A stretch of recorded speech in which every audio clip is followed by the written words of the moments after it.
Booth level অফিসারদের নতুন 3টি নির্দেশ জারি করল নির্বাচন কমিশন। চিহ্নিত ডুপ্লিকেট ভোটারের খোঁজে বুথ ধরে তালিকা, বুথ ধরে ধরে সেই তালিকা বিএলওদের কাছে পাঠানো হয়েছে বলে কমিশন সূত্রে খবর। অন্য কোথাও কি নাম আছে, ভোটারদের সঙ্গে ফের যোগাযোগের নির্দেশ দেওয়া হয়েছে।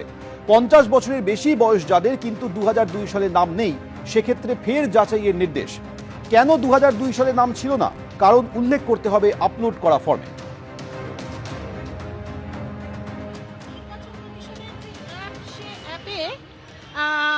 প্রথমে ছিল 3টে আমাদের যে ড্রাফট লিস্ট, এখন সেটা 9টায় পরিণত হয়েছে। এখানে ডুপ্লিকেট ইলেক্টর ভেরিফিকেশন, এই পয়েন্টটা দেওয়া রয়েছে, ডুপ্লিকেট ইলেক্টর ভেরিফিকেশন।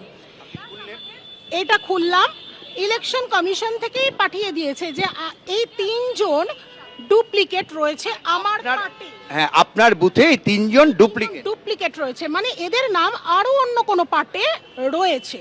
এই 3 জন আমার পার্টের ডুপ্লিকেট ভোটার। আপনাদের কি করতে হবে? এবার করতে হবে যেটা, বাড়ি গিয়ে ভেরিফাই করতে হবে, এদের থেকে আমাদের জানতে হবে যে এরা আমার পার্টেই ফর্ম ফিল আপ করেছে। তো যদি ফর্ম ফিল আপ করে থাকে তাহলে এখানে নো অ্যাকশন রিকোয়ার্ড, এইটা আমাকে ট্যাপ করে দিতে হবে। আর যদি বলে যে না ম্যাডাম, আমি আমার অন্যত্র যেখানে ঠিকানা রয়েছে আমি সেখানে করেছি, তাহলে মার্ক আনকালেক্টেবল করতে হবে।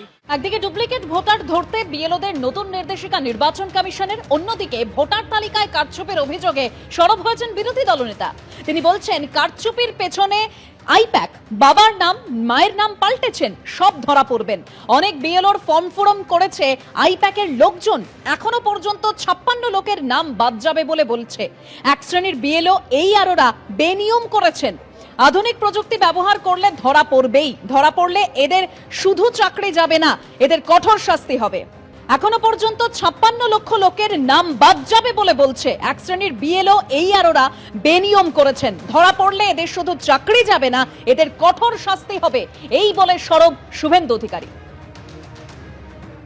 বাবার নাম মায়ের নাম বদলেছেন, ধরা পড়বেন।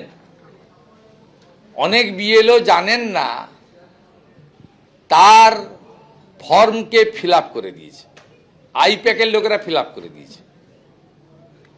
আপনি দেখছেন না তত্তর করে মৃত এবং শিফটিং অদৃশ্য ভোটারের সংখ্যা বাড়ছে। ইলেকশন কমিশনের যদি সদিচ্ছা থাকে হাতে নাতে ধরা পড়বে। ধরা পড়লে এদের শুধু চাকরি যাবে না, যদি সংবিধানকে ইলেকশন কমিশন ঠিকমতো